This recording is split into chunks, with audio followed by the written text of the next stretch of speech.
사람 누구나 하나님께서 영혼의 어두운 밤에 오늘 인도합니다. 너무나 힘들고 어렵고 아프고 그런 순간들입니다. 제가 제일 힘들 때 가장 감동으로 읽은 책이 다행이다 아침이 온다. 김혜영 씨가 쓴 그 책을 읽고 참 마음의 위로가 됐습니다. 그 서문에 이렇게 써 있습니다. 시련과 고난은 당시에는 하지만 지나고 나면 참으로 고마운 일입니다. 영성은 오직 시련으로만 깨울 수 있기 때문입니다. 김혜영 씨는 딸로 태어났는데 그 아버지는 알코올 중독자였습니다. 재수가 없다고 이제 3일밖에 되지 않은 애를 집어던졌습니다. 그리고 척추장애가 왔습니다. 그리고 평생을 척추장애로, 그리고 키가 크지 않아서 키는 143cm. 그리고 그의 어머니는 남편에게 하도 폭력을 당해서 정신분열이 일어나고, 그런 술주정뱅이의 아버지와 정신분열증이는 엄마 밑에서 자랐습니다. 그럼 그 인생의 고난이라는 것이 여러분 얼마나 그는 이상을 초월합니다. 그가 하나님의 놀라운 은혜로 참으로 큰 주님의 은혜를 체험하고 쓴 책이 다행이다 아침이 온다라는 책입니다.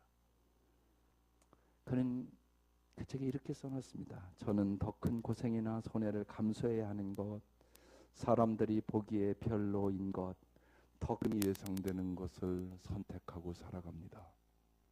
하나님은 척추장애인 134cm의 작은 나를 거칠고 외롭고 고통스러운 땅 아프리카 보츠와나로 선교사로 보냈습니다. 14년 동안 살아가면서 같은 정말 수도 없이 말할 수 없는 고통과 아픔을 겪었지만 하루의 아침에 찾아오듯 인생의 아침도 반드시 찾아온다는 것을 체험하게 했습니다. 왜 나만 고통을 당하는가? 과연 고난이 끝이 있을까?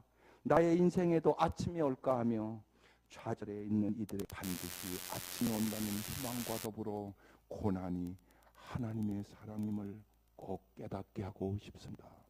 다행입니다. 오늘이라는 한 날도 어둠과 짙은 새벽이 지나야 아침이 옵니다. 우리 인생도 이렇게 눈물과 두려움과 고통으로 한밤을 지내야만 기쁨과 환희와 희망의 아침이 오는 것을 믿어야 합니다. 저에게 어두운 새벽을 통과하기까지 14년의 세월이 필요했습니다. 나를 죽이고 싶을 만큼 괴로운 고통에서 벗어나게 해주기까지, 더 이상 이 세상에 미련두지 않도록 만드시기까지 그만큼 세월이 걸린 것입니다. 그렇게 14년의 세월은 차곡차곡 내 마음에 들어왔고, 내가 그곳으로 들고 갔던 아픈 마음을 예수님의 마음으로 바꾸어 주셨습니다. 그래서 정말 예수의 마음을 가지고 살아가는 사람입니다. 대통령상도 받았고 한국에서 유명한 사람이 됐습니다. 우리는 누구나 영혼의 밤을 반드시 하나님은 지나게 한다는 것입니다. 우리는 순례길을 가는 어느 지점에 영혼의 밤에 들어갑니다.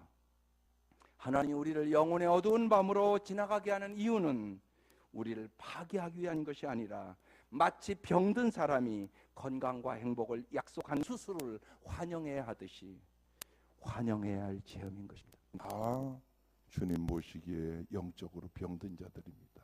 다 죄의 병에 걸려 있다는 것입니다. 하나님 그것을 주님은 수술로 치료하기를 원하시는 것입니다. 영혼의 어두운 밤은 우리를 벌하거나 괴롭게 하는 것이 아니라 우리를 진정한 자유인으로 만들기를 원하시는 것입니다. 정말 우리를 진리의 사람으로, 사랑의 사람으로, 믿음의 사람으로, 소망의 사람으로 만들어 진리를 알지니 진리가 너희를 자유케 하리라, 이 말씀의 사람으로 만들기를 원하시는 것입니다. 그래서 사실상 죽음의 고비고비를 넘긴 사람은 살아있는 것만도 얼마나 감사합니다. 살아있는 것 자체가 참 감사하다. 영혼의 어두운 밤이란 얘기를 맨 처음 성령이라는 분입니다. 그분이 이렇게 말씀합니다. 영혼의 어두운 밤을 하나님께 가까이 나아갈 수 있는 영광스러운 기회로 받아들이십시오. 사랑하는 분 안에서 사랑받는 자가 변화되는 밤입니다. 그냥 변하면 얼마나 좋겠습니까? 그냥 내 자아가 죽었으면 얼마나 좋겠습니까? 근데 얼마나 이놈의 자존심이 안 죽는지 우리 자신이 잘 알지 않습니까? 그래서 영혼의 어두운 밤을 통과시키는 것입니다. 이스라엘 백성을 광야 훈련을 시켜서 젖과 꿀인 땅으로 인도하기를 원하셨던 하나님 마음입니다. 그러면 첫 번째 영혼의 어두운 밤은 어떤 것일까요? 메마르고 침울하고 길을 잃은 것 같은 느낌입니다.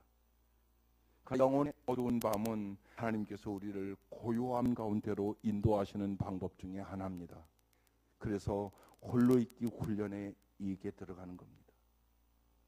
하나님은 영혼의 어두운 밤을 있게 하심으로 내 영혼의 진정한 내적인 변화를 일으키기를 원하는 것입니다.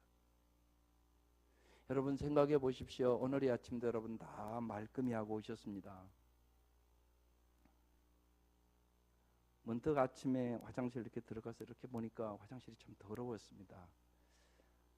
화장실 청소를 좀 해야 되겠구나 그 생각이 마음에 드는 그 순간 제가 앉아서 깊이 기도를 하면서 눈물이 왈칵 쏟았습니다. 하나님, 내 마음은 저것보다 더 더럽지 않습니까? 그 기도가 됐습니다. 여러분 다 이렇게 옷도 입을 줄 알고 화장도 할 줄 알고 다 깔끔할 줄 압니다. 그러나 정말로 여러분의 마음이 얼마나 더러운지 아십니까? 보셨습니까? 만물보다 더럽고 부패한 것이 인간의 마음이라는 것을 아십니까? 이것을 아는 사람만 주님의 보혈의 능력을 알게 되고 정말 주님 나를 정결케 해달라고 나를 깨끗게 해달라고. 화장실 더러운 건 여기 있는 여자들은 다 청소할 줄 압니다. 더러우면 당연히 청소해야지 생각도 합니다. 여러분의 마음은 얼마나 뭐가 가득 들어있는지 알고 계십니까? 그래서 영혼의 어두운 밤을 지나면서 주님은 깨끗하게 하시는 것입니다. 그러면 일상생활에 영혼의 어두운 밤은 어떻게 나타납니까? 처음에는 성공의 감격이 있고 그 다음에는 실망이 따르고 그 후에는 모든 것을 포기하고 싶은 마음이 듭니다. 감정도 메마르고 의지도 메마르고 모든 재능이 공허하고 내가 별로 할 수 있는 일이 없다는 그 무익함을 느끼고 영혼은 괴롭고 내가 정말 하나님이 나와 전혀 함께하지 않는 것 같은 느낌이 듭니다. 육체적, 정서적, 심리적 그리고 정신적 모든 지각이 가사 상태에 놓이게 됩니다. 이런 영혼의 어둠에 있는 동안에는 성경도 안 읽어지고요. 설교도 하나도 안 들어오고요. 또한 책을 읽어도 그것도 들어오지도 않고요. 어느 것도 나에게 감동이나 감격을 주지를 않습니다. 그리고 이런 내적 침체에 대한 책임을 모든 환경의 책임, 다른 사람의 책임, 그래서 다른 것에 돌리고 그 침체에서 벗어나려는 유혹을 받습니다. 이때는 아주 목사도 실증나는 사람으로 이렇게 느껴집니다. 그래서 교회 와도 목사님 뭐 또 그 소리지 뭐. 그래서 은혜를 못 받는 거죠. 찬송도 이게 입속에서 불러지지가 않습니다. 그래서 어떤 사람은 영적 자극을 주는 또 다른 교회나 혹은 새로운 체험을 찾기 시작하는 일들도 있습니다. 심하면 이단에 빠진 사람들도 있습니다. 이것은 물론 잘못된 겁니다. 우리는 영혼의 어두운 밤이 온 목적이 무엇인지를 오늘 이 시간 깊이 깨달아야 한다는 것입니다. 하나님께서 그의 사랑으로 당신을 모든 산만한 상태에서 떠나게 하심으로 정말로 빛이신 하나님을 만나고 볼 수 있게 하심이 하나님의 목적입니다. 여러분 어둠에 있어 봐야 정말로 빛이 얼마나 소중한가를 알게 됩니다. 이 빛은 진짜 빛이 아닙니다. 이 빛은 가짜입니다. 이 빛은 열매를 못 맺는 빛입니다. 그래서 성경은 요한복음에 예수님이 참빛이라고 얘기합니다. 가짜 빛이 있다는 얘기입니다. 정말 어두운 밤에는 빛이 얼마나 필요한지 모릅니다. 빛이 없으면 방향도 없고 색깔도 없고 아무것도 알 수가 없습니다. 정말 하나님이 빛이심을 영혼의 어두운 밤에 경험시켜 주시기를 원하시는 것입니다. 하나님이 진짜 빛이심을 믿을 수 있기를 바랍니다. 그래서 오늘 아침 큐티도 빛의 자녀처럼 행하라 그렇게 말씀하십니다. 정말 빛의 열매는 착함과 의로움과 진실함이라고 얘기합니다. 하나님의 빛이 비춰지지 않으면 우리는 인간답게도 못 삽니다. 동물같이 살아갑니다. 정말 모든 착함과 의로움과 진실함에 살아갈 수 있는 능력이 우리에게 없단 말입니다. 우리는 다 달과 같아서 그렇습니다. 달은 햇빛을 우리도 하나님의 빛이 비춰져야만 정말 인간답게 인간의 하나님의 형상을 회복하고 우리는 아름다운 삶을 살아갈 수 있게 되는 것입니다. 그래서 주님은 영혼의 어두운 밤을 지나가게 하면서 정말 하나님만이 빛이심을 우리에게 경험시켜 주시고 주님과 함께 빛의 삶을 살기를 원하시는 것입니다. 그래서 이사야서 50장 10절이 여기에 가장 합당하게 기록된 말씀입니다. 한번 읽어보겠습니다. 시작. 너희 중에 여호와를 경외하며 그의 종의 목소리를 청종하는 자가 누구냐? 흑암 중에 행하여 빛이 없는 자라도 여호와의 이름을 의뢰하며 자기 하나님께 의지할지어다. 하나님을 경외하고 순종하고 신뢰하고 의지하면서도 흑암 중에 행하는 빛이 없는 일이 우리의 삶에 벌어진다는 얘기입니다. 순종하는 삶을 살고 있지만 영혼의 어두운 밤에 들어가는 것입니다. 죄나 혹은 불순종의 결과로 오는 영적 침체에 대해 말하는 것이 아닙니다.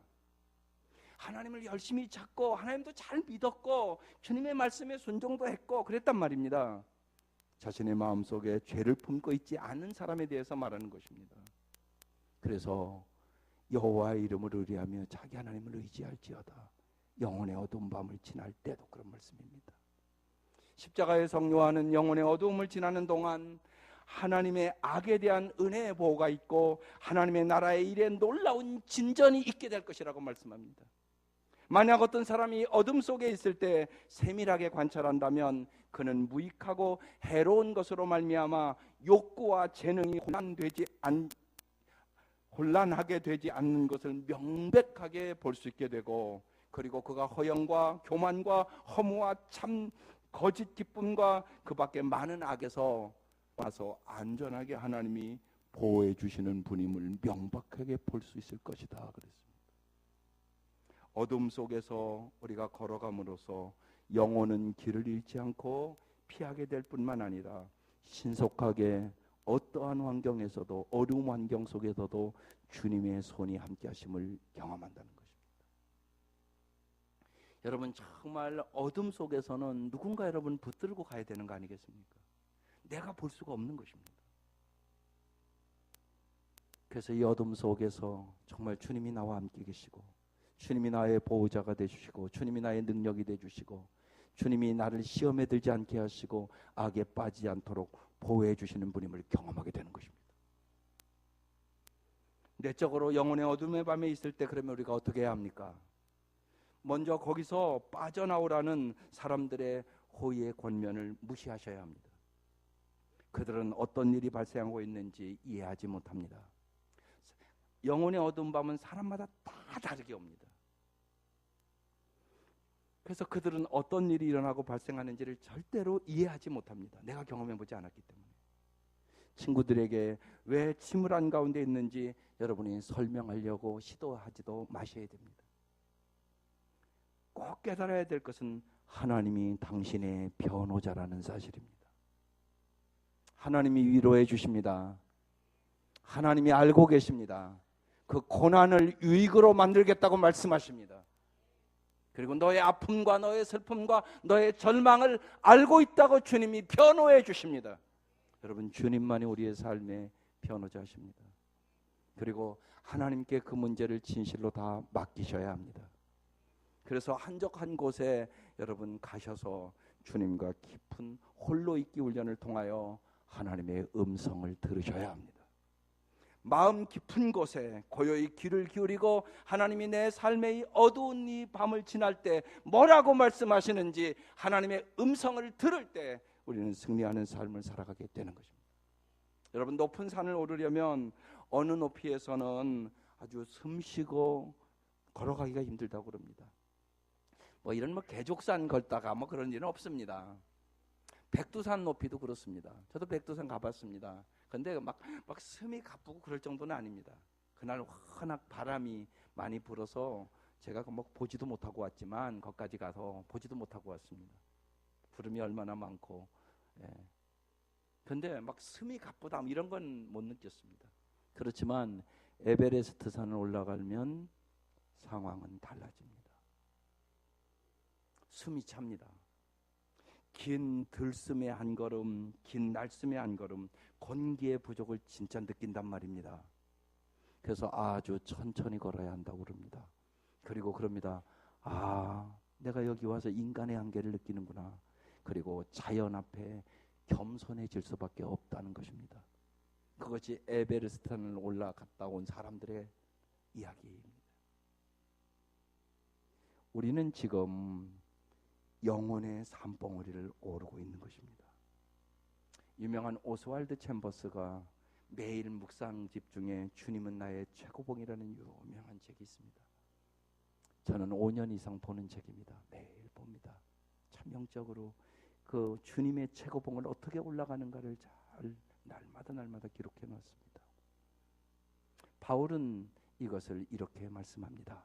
빌립보서 1장 20절에 나의 간절한 기대와 소망을 따라 아무 일에든지 부끄러워하지 아니하고 지금도 전과 같이 온전히 담대하여 살든지 죽든지 내 몸에서 그도가 존귀하게 되는 것이 소원입니다.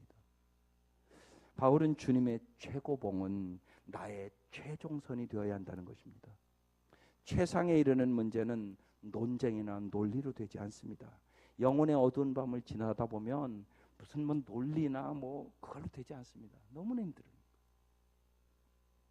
절대적인 굴복을 요구하는 의지의 항복이 있어야 하는 것입니다. 우리에게 이런 의지가 결여된 이유는 자신에 대한 지나친 자부심을 가지고 있기 때문에 그렇습니다. 만일 내가 예수님의 부르심에 순종할 경우 다른 사람들에게 끼칠 지장을 우리가 생각하고 고려하면 당신은 예수님이 원하시는 최고봉에 오를 수는 없습니다. 주님의 최고봉이 나의 최고봉이 되려면 오직 그리스도만 존귀하게 하려는 이 한 가지만을 위하여 당신 자신을 하나님 앞에 살든지 죽든지 바로 지켜나가야 하기 때문에 그렇습니다. 하나님은 우리의 생애에서 영혼의 어두운 밤을 통과시키면서 하나님 앞에 우리의 의지를 철저히 복종시키는 최종선까지 나가기를 원합니다. 주님은 정말 주님이 최고봉임을 우리에게 경험시키기를 원한다는 말씀입니다. 우리는 이제껏 자신이 목숨 걸어온 대상이나 사람에게서 파손되기 쉬운 연약성을 우리는 체험하게 됩니다. 또한 우리가 삶에 애착을 두고 추진했던 일들이 때로는 한계 상황에 부딪히고 또 실패로 치달을 때 우리의 희망과 우리의 의미의 체계들이 산산이 부서지는 것을 경험하게 됩니다. 그때 우리는 비로소 우리의 존재 깊숙이 내재하는 진정한 목마름이 뭔가를 알게 됩니다. 세상 것들이 정말로 우리에게 만족과 참다운 행복을 주지 않는 것임을 깨닫는단 말입니다. 그때 우리는 하나님을 진실로 찾게 되고 귀로만 들었던 하나님을 보게 되는 역사를 경험하게 됩니다. 그래서 이런 고백을 합니다. 주님이 나의 전부이십니다. 이 고백을 합니다. 이것이 오늘 본문의 말씀입니다. 여러분이 잘 아는 대로 이번 세상의 모든 것을 다 잊어버렸습니다. 한 자녀만 죽어도 우리가 죽을 것 같은데 10자녀가 다 죽었습니다. 재산도 다 날아갔습니다. 아내도 버리고 갔습니다. 몸도 병들었습니다. 귀화장으로 날마다 자기 몸을 정말 훑어내릴 정도로 그러한 육체의 고통도 있었습니다. 이 말할 수 없는 영혼의 어두운 밤을 지난 후 고백한 말씀이 오늘 본문인 것입니다. 그래서 이 본문이 귀한 본문입니다. 특별히 고난 중에 있는 사람들에게 그래서 욥기를 읽으라고 권해드리는 것입니다. 뭐라고 말씀하시는가 조금 더 새 번역으로 보겠습니다. 1절 욥이 주님께 대답하였다. 2절 같이 읽겠습니다. 시작. 주님께서는 못하시는 일이 없으시다는 것을 이제 저는 알았습니다. 주님의 계획은 어김없이 이루어진다는 것도 저는 깨달았습니다. 주님은 못하시는 일이 없으십니다. 믿을 수 있기를 바랍니다. 주님의 계획은 어김없이 말씀대로 이루어진다는 사실도 깨달을 수 있기를 바랍니다. 3절입니다. 잘 알지도 못하면서 감히 주님의 뜻을 흐려놓으려 한 자가 바로 저입니다. 깨닫지도 못하면서 함부로 말을 하였습니다. 제가 알기에는 너무나 신기한 일들이었습니다. 주님이 특별히 이 어두운 밤을 지날 때는 이해할 수가 없습니다. 알지를 못합니다. 그런데 주님의 깊은 계획이 거기에 있다는 것입니다. 4절 주님께서 말씀하셨습니다. 들어라, 내가 말하겠다. 내가 물을 터이니 내게 대답하여라 하셨습니다. 이게 홀로 있기의 시간입니다. 주님이 반드시 들어라 그러고 말씀하십니다. 내가 말하겠다고 말씀하십니다. 내가 너에게 물어보겠다고 말씀하십니다. 내게 대답하라고 말씀하십니다. 이게 영혼의 어두운 밤을 지날 때 주님과의 대화입니다. 5절입니다. 오늘 핵심 구절입니다. 시작. 주님이 어떤 분이시라는 것을 지금까지는 제가 귀로만 들었습니다. 그러나 이제는 제가 제 눈으로 주님을 뵙습니다. 여러분 잘 보십시오. 오늘도 우리가 귀로만 듣는 거 아닙니까? 여러분 주님을 아시지요? 그런데 정말 이 영혼의 어두운 밤을 지나고 나서 하는 고백입니다. 지금까지는 제가 귀로만 들었습니다. 설교도 얼마든지 귀로만 듣습니다. 귀로만 들으면 절대 변화가 없습니다. 안 변했다는 얘기는 귀로만 들었다는 얘기입니다. 어떻게 여기 들었다고 얘기합니까? 이제는 제가 제 눈으로 주님을 뵙습니다. 영혼의 어두운 밤을 지나면서 주님을 진짜 봤습니다. 주님만이 빛이심을 봤습니다. 주님만이 소망임을 봤습니다. 주님만이 구원자임을 봤습니다. 주님만이 진짜 행복을 주시는 분임을 본 것입니다. 이걸 봤다고 얘기하는 것입니다. 그렇습니다. 정말 주님만이 빛이십니다. 영혼의 어두운 밤을 지나면서 내 힘으로 할 수 있는 것이 아무것도 없고, 여러분 뭘 할 수 있겠어요? 재산도 다 날아가고 자식도 다 죽고 몸은 병들고 아내는 하나님 저주하라고 하고 가버렸고, 여러분 아무것도 할 수 없는 거 아닙니까? 그때 주님만이 나의 전부임을 안 것입니다. 그런데 주님이 보여주신 것입니다. 제 눈으로 주님을 뵙습니다. 혹시나 오늘 너무나 인생이 어렵고 힘들고 정말 포기하고 싶고, 혹시나 이렇게 살니 죽고 싶다 이럴 때가 있습니다. 여러분 꼭 귀로만 들었던 주님을 눈으로 뵈는 역사가 있기를 주의 이름으로 축원합니다. 그러면서 6절에 이렇게 고백합니다. 그러므로 저는 제 주장을 거둬들이고 티끌과 잿더미 위에 앉아서 회개합니다. 여러분의 주장대로 살지 않았습니까? 내 마음대로 살지 않았습니까? 내 힘으로 모든 것을 할 수 있을 것처럼 여러분 살지 않았습니까? 그렇게는 안 되는 것입니다. 그래서 이제는 주님의 뜻대로 주님이 주권자임을 인정하고 주님을 진정 나의 주인으로 삼고 회개하고 이제 주님의 뜻대로 살겠다는 고백입니다. 이 고백이 이 아침 있기를 바랍니다. 영혼의 어두운 밤을 통하여 하나님은 우리로 하여금 보다 더 높고 보다 더 깊은 하나님의 사랑 체험에 들어가기를 원하시는 것입니다.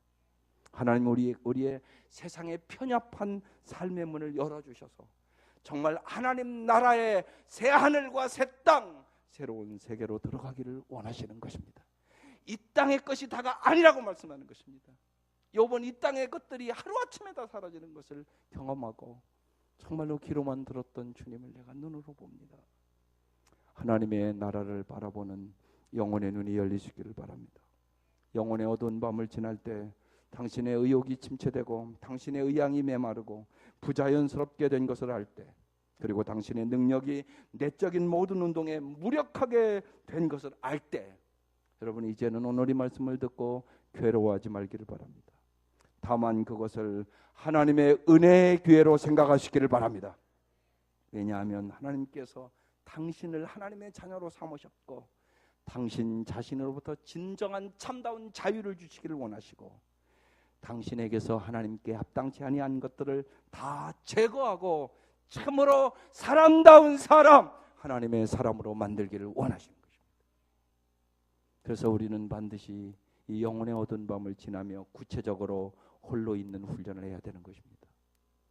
영적 훈련은 이렇게 들어서 되는 것이 아닙니다. 여러분이 반드시 행해야 되는 것입니다. 그래서 정말 하나님의 음성을 듣기 위하여 경청의 방을 반드시 들어가서 시간을 투자해야만 영혼의 어두운 밤을 주님의 음성을 듣고 이길 수 있습니다. 여기서 이렇게 듣고 되면 얼마나 좋겠습니까? 그렇게는 안 됩니다. 반드시 훈련을 통해서 됩니다. 그때 모든 지각에 뛰어난 주님의 평강이 여러분이 영혼의 어두운 밤을 지남에도 불구하고 그 평강을 경험하게 되는 것입니다. 그래서 일상에서 먼저 짧은 시간을 홀로 있기를 행하십시오. 아침 일찍 가족이 일어나기 전에 홀로 있는 시간을 가지면 참 좋습니다. 하루 일을 시작하기 전에 홀로 있는 시간을 가지십시오. 그것도 안 된다 그러면 남자들은 자동차 안에서 직장 가기 전에 단 5분이라도 홀로 주님의 음성을 듣는 시간을 가지십시오. 가족이 함께 모여서 잠시 고요한 시간을 가지면 온 가족이 하나님의 음성을 잘 들을 수가 있습니다. 두 번째는 홀로 있기에 편한 고요한 장소를 마련해야 합니다. 집 안에 있을 수 있고 집 밖에 있을 수도 있고 정 안 되면 우리 집은 너무나 시끄럽다 그러면 그러니까 등산을 하면서 하셔도 됩니다. 교회도 홀로 있기와 고요함을 위하여 설계된 장소들이 있으면 좋습니다. 우리 자신의 행동을 정당화시키는 말을 이제 그치고 오직 하나님만 당신의 변호자가 되도록 힘쓰셔야 됩니다. 하나님이 변호사입니다. 말이 간결하고 충실히 할 수 있도록 여러분 자신을 잘 훈련시켜 나가십시오. 꼭 필요한 말만 하는 사람으로 지난주에 말씀을 나눴던 것처럼 정말 이 홀로 있견을 잘하면 우리의 말이 변합니다. 주님의 음성을 듣기 때문에 해야 될 말과 하지 말아야 될 말을 분별할 수 있는 능력이 커지게 됩니다. 그래서 모든 인간관계도 아름다워지고 하나님과의 관계도 깊어지게 되는 것입니다. 그래서 세 번째, 하루 종일 한마디의 말도 없이 생활해 보는 훈련들이 있습니다. 말에 의존하지 않는 다른 새로운 방법으로 다른 사람과 소통하는 길을 찾게 되는 것입니다. 네 번째, 1년에 4차례 정도 삶의 목표를 재정비하는 3-4시간을 홀로 있는 시간을 꼭 새해에는 가져볼 수 있기를 바랍니다. 특별히 이제 새해를 준비하는 이 시간, 이 11월이 가기 전에 꼭 한 3-4시간 홀로 잘 있으시면서 내가 올 한 해를 어떻게 살아왔는지, 그리고 내가 새로운 한 해를 어떻게 살지 삶을 잘 정비하셔야 됩니다. 여러분 자동차도 오래 쓰면 정비하셔야 됩니다. 정비 안 하면 큰일 나는 수도 있습니다. 인생도 똑같습니다. 여러분의 삶을 다시금 정비하시기를 바랍니다. 앞으로 1년 동안 어떤 일을 달성하기를 원하는가? 또한 지금부터 10년 동안 나의 목표는 진정 무엇인가? 조용한 시간을 가지며 하나님의 음성을 듣는 것입니다. 고요한 시간을 갖고 하나님의 음성에 귀를 기울일 때 기쁨의 감동이 우리에게 주어지게 되고 1년 동안은 어떻게 계획해야 할지 하나님이 너를 향한 나의 계획이 있다고 말씀하십니다. 하나님은 우리를 아름다운 계획을 갖고 인도하기를 원합니다. 여러분 부모도 그렇지 않습니까? 초등학교 보내고 중학교 보내고 어느 학교 갔으면 좋겠고 고등학교 대학교 가서 뭘 했으면 좋겠다 이런 생각하지 않습니까? 하나님도 그 생각을 갖고 계십니다. 하나님이 주시는 은사에 관하여 더 깊이 여러분이 체험하시기를 바랍니다. 어떤 사람을 도와서 일하는 조력자가 될 수 있는지, 내가 어떻게 하면 내 남편을 진짜 도와주는 돕는 배필이 될 수 있는지, 내가 어떻게 하면 내 아내를 잘 도와줄 수 있는지, 내가 어떻게 하면 내 자녀들을 정말 잘 도와주는 부모가 될 수 있는지, 그것을 하나님 앞에 반드시 물어보셔야 됩니다. 우리는 별 능력이 없습니다. 어느 부모가 자녀를 잘 기르고 싶지 않겠습니까? 그런데 분명한 것은 내 마음대로 안 된다는 것입니다. 그건 분명한 사실입니다. 하나님이 도와주셔야 될 수 있습니다. 그래서 정말로 우리가 어디엔가 목적지를 정해놓고 그 방향으로 가야 하는 것입니다. 고요한 시간에 하나님과 교통하심으로 목적지와 방향을 정하는 것이 지혜롭게 사는 비결입니다. 하나님은 우리에게 지혜를 주시겠다고 말씀하십니다. 반드시 하나님 지혜를 주십니다. 예수님이 그러셨던 것처럼 우리도 사람을 떠나 홀로 있는 조용한 시간을 가짐으로 사람들과 함께 있을 때 진정한 교제를 우리는 이룰 수 있게 되는 것입니다. 내 마음속에 하나님의 사랑을 받지 않으면 교제는 하긴 하지만 똑같은 교제입니다. 여러분 진실로 생각해 보십시다. 정말 부부로 산다고 똑같이 언제나 더 사랑하고 삽니까? 그거 아닌 거 여러분 잘 알지 않습니까? 20년 30년을 같이 살았는데 별로 사랑하지 않고 살아갑니다. 왜 그렇습니까? 내가 사랑이 없는 것입니다. 하나님으로부터 사랑을 받아야 되는데 받지도 않았습니다. 그러니까 똑같이 살아가는 것입니다. 우리는 그런 존재임을 여러분이 잘 깨닫고 주님으로부터 사랑을 공급받으시기를 바랍니다. 금보다 귀한 믿음을 공급받으시기를 바랍니다. 참된 소망을 공급받으시기를 바랍니다. 홀로 있기 위하여 그래서 1년에 한 차례는 여러분 집을 떠나 조용한 곳을 가는 것도 아주 지혜로운 일입니다. 홀로 있기의 열매는 다른 사람에 대한 동정심과 사랑의 관심을 반드시 증대시켜 줍니다. 그래서 다른 사람들과 교제하는데 새로운 자유를 갖게 되고 다른 사람의 어려움에 대하여 새로운 영혼의 눈이 열리게 되고 다른 사람의 아픔이 나의 아픔으로 다가오게 됩니다. 이런 삶을 잘 살았던 사람이 토머스 머튼이라는 사람이 있었습니다. 아주 영성이 깊은 분이었습니다. 이미 돌아가신 분인데 그분이 이렇게 말합니다. 내가 나의 형제들을 진실로 사랑할 수 있는 온유함을 찾는 것은 홀로 있기를 통해서 옵니다. 홀로 있기에 깊이 들어갈수록 나는 나의 형제들에 대하여 보다 더 깊은 사랑과 애정을 느끼게 되었습니다.